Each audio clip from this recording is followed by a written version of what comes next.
Oke, selamat datang di News Channel. Di video kali ini kami akan membawakan informasi mengenai bocoran Manga Black Clover chapter 314. Sebuah chapter yang terfokus pada kekacauan yang terjadi karena proses manifestasi Lucifero dimulai sesaat setelah gerbang kedua terbuka. Tapi perlu diketahui bahwa kami sendiri belum bisa memastikan kebenaran dari informasi yang akan kami berikan ini. Mengingat informasi ini hanya bersumber dari terjemahan kasar dan bocoran gambar yang sebenarnya belum lengkap. Dan seperti biasa, sebelum masuk ke dalam pembahasan, jangan lupa untuk klik like, share, subscribe, serta tekan tanda loncengnya juga ya. Terima kasih.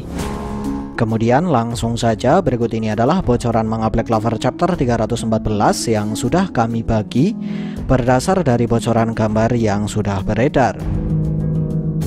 Bocoran gambar pertama dan kedua, cerita dibuka dengan pertarungan Mereo melawan Majin Speed, di mana dengan adanya adegan ini, maka bisa kita pastikan bahwa untuk saat ini, pertarungan dengan durasi paling lama dalam penyerangan kerajaan Speed adalah pertarungan Mereo melawan Majin Speed, karena pertarungan Mereo sendiri sudah dimulai sesaat setelah misi penyerangan dimulai. Kemudian di tengah pertarungan melawan Majin Speed, Mereo sempat menjelaskan bahwa sihir baru yang diberi nama Hellfire Incarnate dan sudah membuatnya terlihat memiliki semacam form atau mode baru, ternyata memiliki semacam efek spesial. Di mana efek spesial yang dimiliki oleh sihir barunya adalah semakin lama atau semakin banyak dia menggunakan sihir api, maka tingkat kepanasan atau tingkat kekuatan dari sihir api miliknya akan semakin bertambah. Nah, dengan dua fakta yang kami sampaikan tadi, pada gambar kedua, Mereo diperlihatkan berhasil mengalahkan Majin Speed dengan cara membakar sebagian tubuh Majin Speed hingga hancur. Gambar ketiga hanya memperlihatkan kalau para penyihir dan warga kerajaan Speed yang menyaksikan kemenangan Mereo benar-benar terkagum dengan kehebatan Mereo. Gambar keempat memperlihatkan adegan singkat di dekat tempat ritual klipot, dan di sini ada 4 karakter yaitu Nozel, Dorothy, Langris, dan juga Patri. Di mana di adegan inilah akhirnya ada 2 orang yang memanggil nama William karena merasa khawatir dengan kondisi William yang masih terperangkap pada sebuah peti ritual. Gambar kelima, sebelum Lucifero mempercepat proses terbukanya gerbang kedua, Lucifero sempat mengucapkan kata terima kasih kepada Morris dengan perwujudan mulut iblis yang ada di kepala Morris. Lalu setelah dia mengatakan hal ini, di panel keempat terlihat ada semacam kilatan kekuatan sihir iblis yang bersumber dari tubuh Morris dan lingkaran sihir yang mengitari William dan juga Yami. Gambar keenam, gerbang kedua akhirnya resmi terbuka dan ratusan iblis tingkat rendah yang menghuni lantai kedua terlihat berebut untuk keluar. Sementara itu, Asta, Zora, dan juga Magna yang menyaksikan hal ini hanya bisa menunjukkan ekspresi terkejut dan terdiam tanpa kata.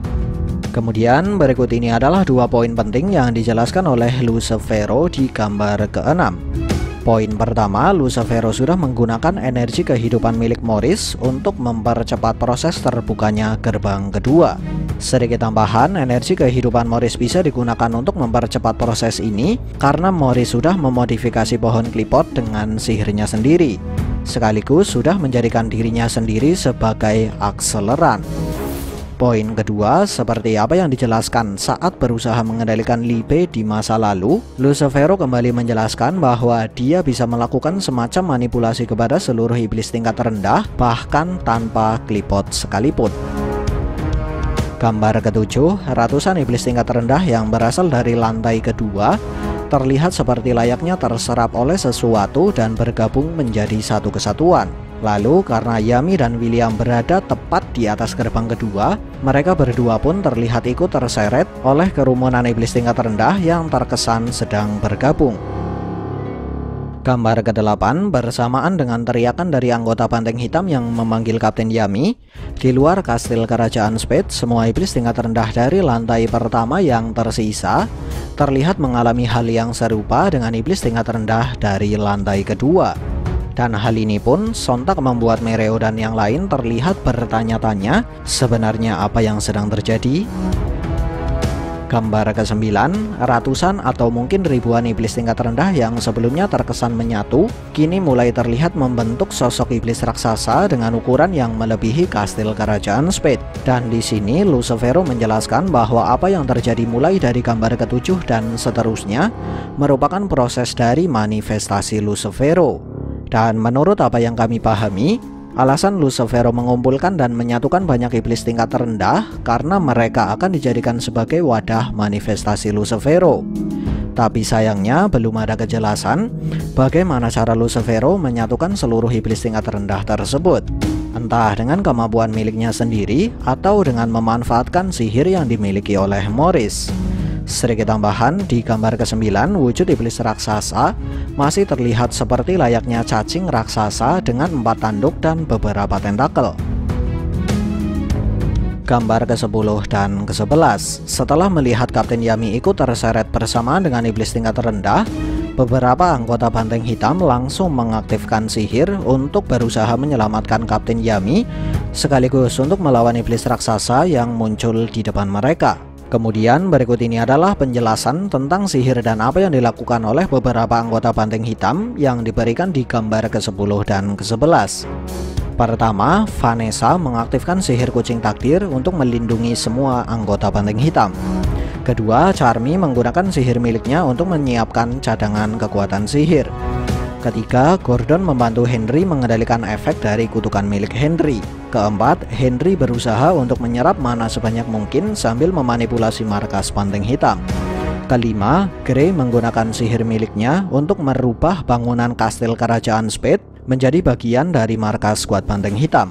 Keenam, Couch menggunakan sihir miliknya untuk memperbanyak Grey. Dan terakhir, terciptalah Banteng Hitam raksasa dengan ukuran yang setara dengan iblis raksasa di depan mereka. Gambar ke-12 atau gambar terakhir. Tanpa basa-basi, banteng raksasa yang diciptakan oleh skuad Banteng Hitam diperlihatkan langsung menghantam kepala iblis raksasa yang pada saat itu sudah mulai terkesan memiliki wujud yang lebih humanoid dari wujudnya di gambar ke-7 dan ke-8.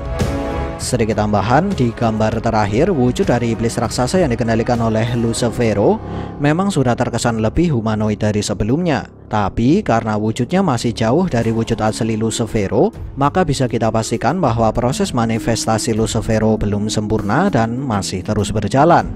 Ditambah lagi, iblis raksasa tersebut baru diperlihatkan memiliki mulut tanpa mata dan yang lain. Lalu, akankah Lucifero berhasil menyempurnakan manifestasinya sambil bertarung melawan banteng raksasa milik skuad Banteng Hitam?